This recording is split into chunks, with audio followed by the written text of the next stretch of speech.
por otras razones. Entonces, pero bueno, así es. Llegó el día y bueno, a partir de las 12, 12 hora nuestra hasta las 6, yo creo que se va a demorar bastante igual el conteo y va a estar muy reñido.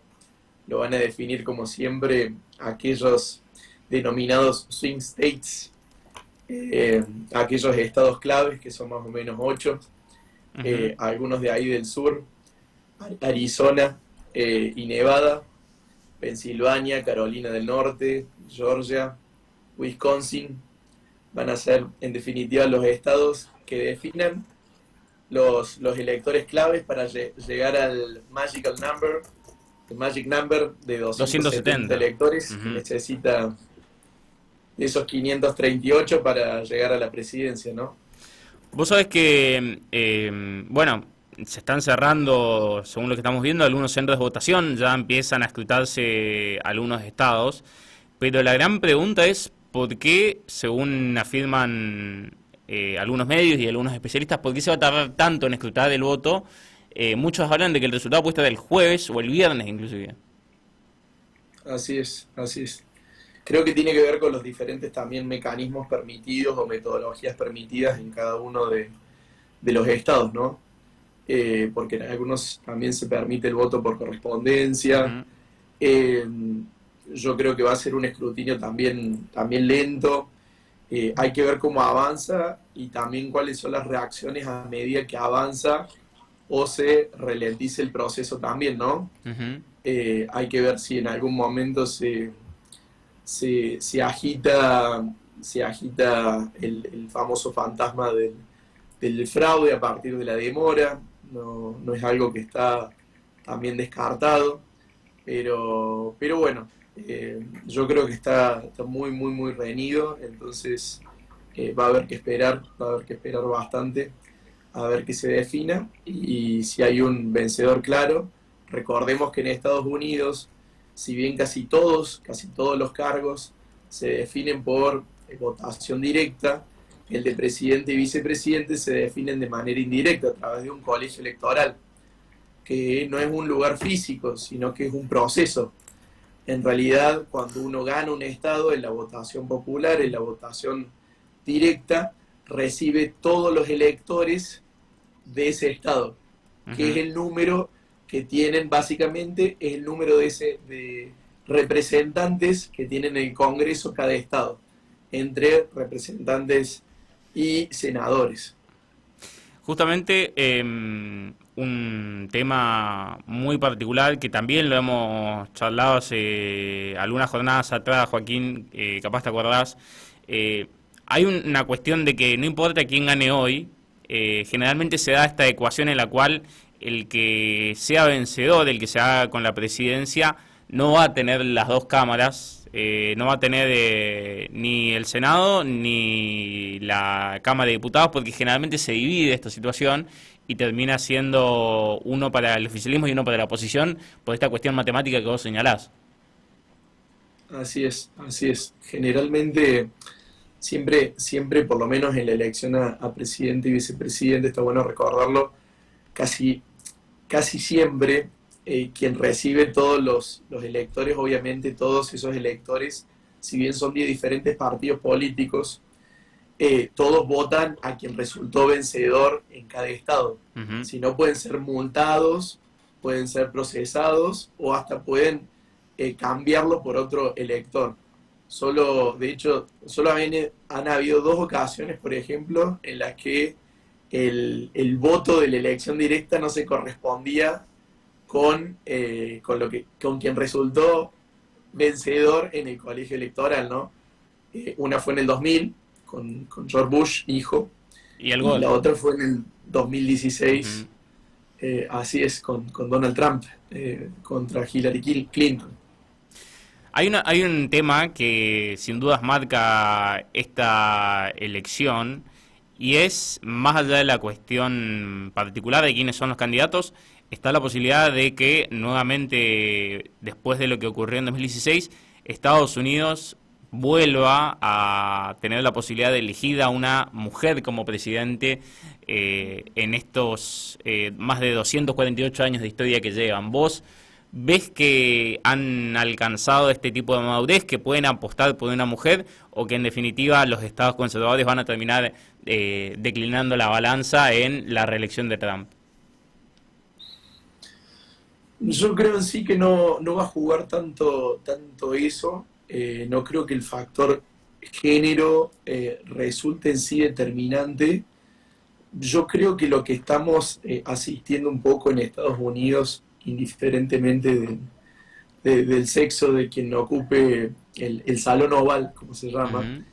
es más que todo a una descomposición. Hoy estaba leyendo un artículo muy interesante que explicaba un poco esta paradoja en la que vive Estados Unidos, ¿no? Siendo este hegemón global que hoy es más discutido que indiscutido por otras potencias, principalmente por China, pero que ni siquiera China, a ver, lo creo que le hemos dicho también, ni siquiera China le llega a los talones en cuanto, en cuanto presupuesto militar. eh, Estados Unidos sigue siendo, en ese sentido, el hegemón global o la superpotencia. Y sin embargo, en estos últimos años, parece que en ese mismo movimiento se va descomponiendo su tejido social también, ¿no? Aquel país que era un poco, a simple vista, se veía un poco más cohesionado en su sociedad, yo creo que hoy está fracturado por varias razones. Hay una polarización política muy grande que también afecta, yo creo, que el comportamiento de los políticos en sí. A ningún político estadounidense, algunos años atrás, aun cuando haya sido republicano o demócrata, se le hubiese ocurrido decir que la otra persona ganó a través de un fraude. La otra vez sucedió también un evento, por ejemplo, que era el debate entre vicepresidentes, Sí. donde J.C. Vance, que es el vicepresidente, el candidato a vicepresidente con Trump, no pudo, ante una pregunta, no pudo reconocer que Trump había perdido unas elecciones. Entonces yo creo que son cuestiones muy graves también, y no lo pongo de parte de un solo candidato. Ujú. Como te digo, yo creo que hay también una descomposición del tejido social por una, si se quiere, desigualdad cada vez más grande. Estaba leyendo algunos números un poco, no solo lo que refiere a lo que es la desigualdad en términos de la riqueza. Hoy en día, por ejemplo, el 20% de los multimillonarios en Estados Unidos acumulan el 70% de la riqueza. Hace 20 años, en este mismo país, solo el 12% acumulaba este porcentaje. Entonces asistimos cada vez a una sociedad mucho más desigual, que también ha cambiado su tejido interno, ¿no? Ya no es la idea de el hombre o mujer blanca, Claro. anglosajona, protestante, ¿no?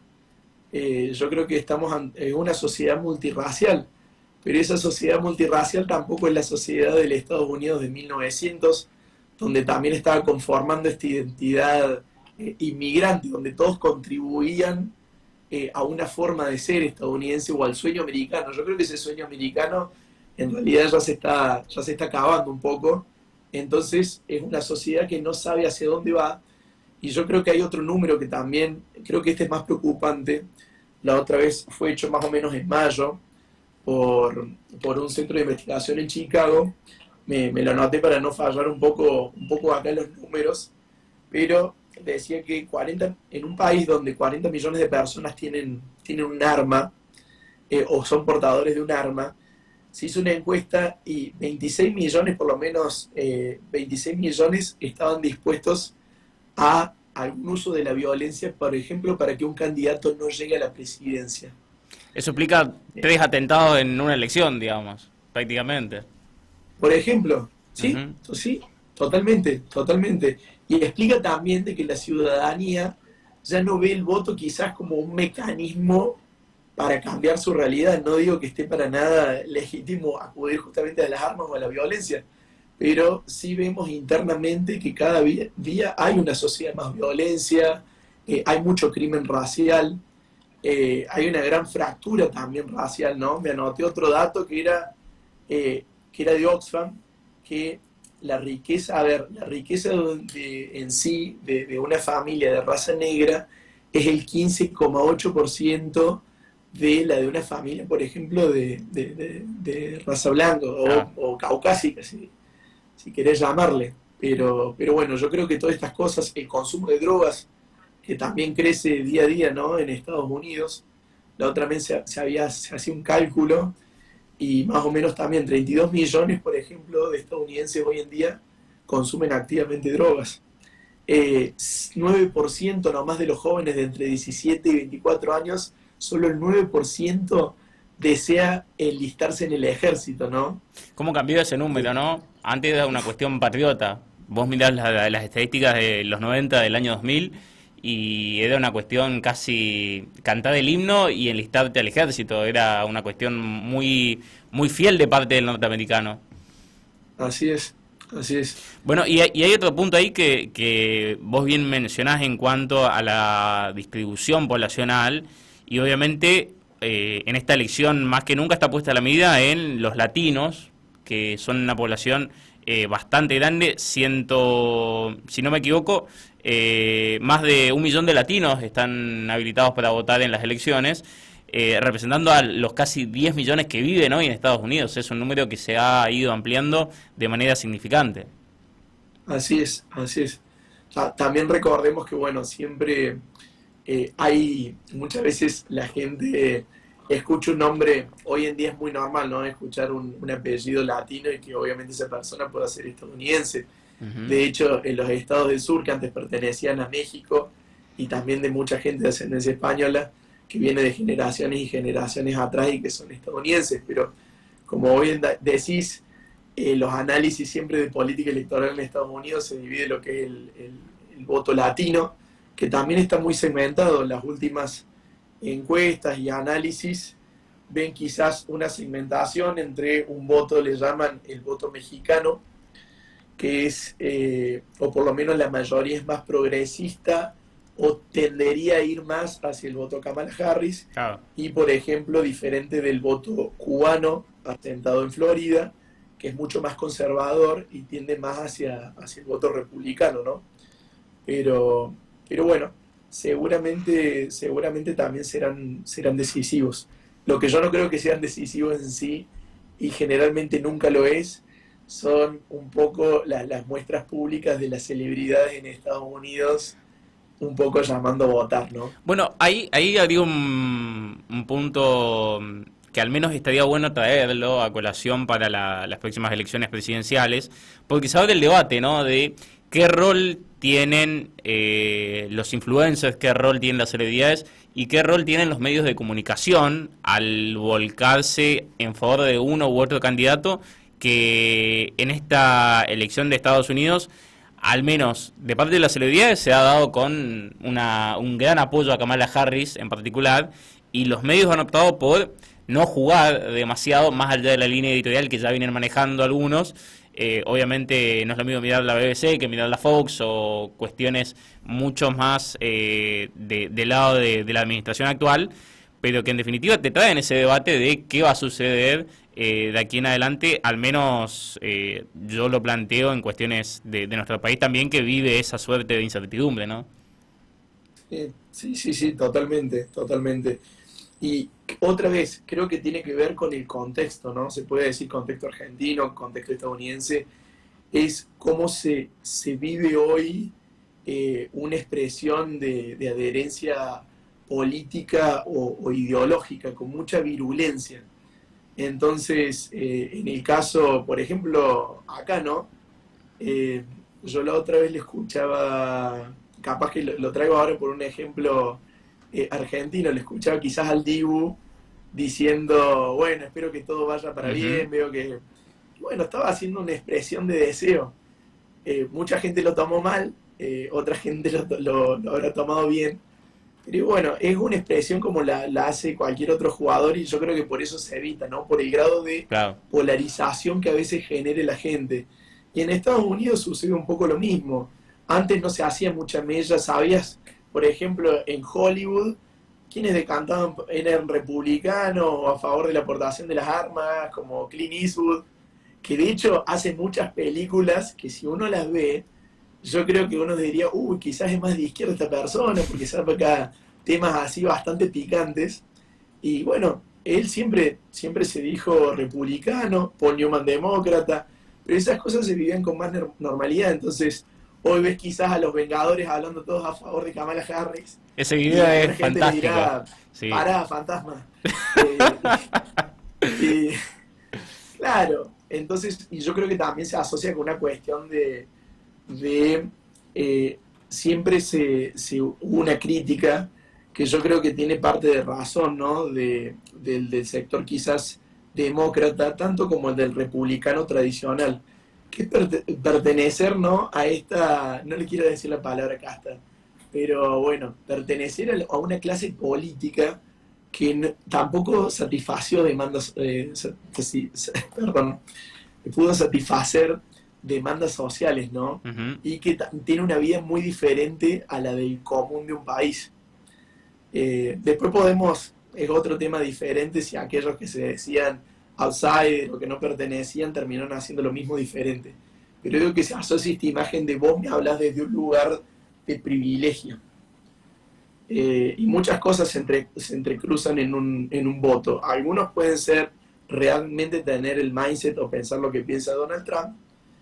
Y bueno, otras personas, como han sucedido en otros lados, en Argentina o en Brasil, votan por una perspectiva de cambio. Yo creo que la gente que vive con lo justo, vive el día a día y no vio su situación alterada, por lo menos su situación social próxima de los suyos alterada, elige otra opción política. Después podrá rechazarla o aguantarla un poco más, pero en definitiva se vota por diferentes cuestiones. Te hago la última y espero que los que nos están escuchando no me terminen funando por la comparación que voy a hacer, pero ¿no te da la sensación de que Kamala, si uno hace el análisis estrictamente, está hoy en el mismo lugar que estaba Massa, hablando como si estuviese fuera de la administración, tratando de imponiendo temas que está en desacuerdo con Biden, como si fuese alguien que viene desde afuera del oficialismo, cuando en realidad hoy es la vicepresidente y muchos de los temas que obviamente la agenda lleva tienen gran decisión sobre ella. Seguramente. Te tenés que correr y con eso tenía que jugar sí o sí, ¿no? Porque también tenés que mostrar que sos diferente a quien está sucediendo, ¿no? Claro. Entonces también seguramente tenía que acudir a eso, seguramente sus estrategas de campaña electoral también le dijeron que juegue un poco con eso, como para despegarse, pero sí, corre y de hecho tiene una trayectoria política vasta y tampoco es que es progresista en todos los temas, ¿no? Ujú. También esa es una equivocación de que por creer que es mujer en temas de género o de políticas culturales o mismo de política exterior sea más progresista. Yo creo que tiene una visión más actual que Biden, eso seguro, porque Biden fue como Donald Trump, tipos criados más en la Guerra Fría, entonces tienden a ver un poco más en blanco y negro las cosas. Pero bueno, después estará como esa famosa frase, después estás vos y tus circunstancias, ¿no? Claro. Así que bueno, seguramente sí. Si llega al poder, veremos cuán diferente y cuán alejada estaba el status quo. Bueno, yo no creo que cambie mucho en sí. Yo creo que el desafío, como te digo, el desafío futuro no es de un presidente, me parece que es extrapolable también a otros países como el nuestro, sino de una clase política y de una sociedad, ¿no? Así es. Bueno, a esta hora han empezado a cargar los primeros resultados. Joaquín, Indiana Sí. y Kentucky son los primeros que están empezando a escrutar, así que se empiezan a subir algunos datos. Obviamente estamos hablando de estados que tienen colegios electorales bastante chicos. Kentucky tiene 6, Indiana tiene 11. Los estados más grandes siempre son los que terminan finalizando por último y los que en definitiva van a volcar el resultado en pro de uno o de otro, así que obviamente vamos a seguir de cerca. Y bueno, ¿quién gana, Joaquín? Para eso ya dimos toda la vuelta. Yo creo que va a estar muy peleado. Si me decías quizás, no sé, 2 meses, un mes y medio antes, yo me imaginaba que ganaba también muy ajustado Kamala Harris. Sigo pensando eso, Ujú. pero me parece que va a estar realmente peleado, así que no me animo a aventurarme. Bien, Joaquín. Te mando un abrazo enorme. Cuida la garganta. Hay un video dando vueltas allí. Hay alguna persona que no ha llegado tampoco a los estudios por ese mismo tema. Así que Así a es, cuidarse y un abrazo enorme. Vamos a ver cómo termina todo esto. así es. Que esa persona no nos deje a gamba, como Por nos dijo favor. el mate. Que al menos nos manda un saludo. Un abrazo grande, que estés muy bien y buena semana. Buena semana, Joaquín. Bueno, y nosotros ya estamos rozando el final. No sé si Carolina continúa por ahí, si se ha ido, dónde ha quedado. Pero bueno, aprovechamos también para saludarla, que ha estado presente aquí acompañando la parada en este programa de martes de La Última Rosca. Obviamente, a seguir conectados a radio.com.ar, donde va a estar el minuto a minuto de esta elección de los primeros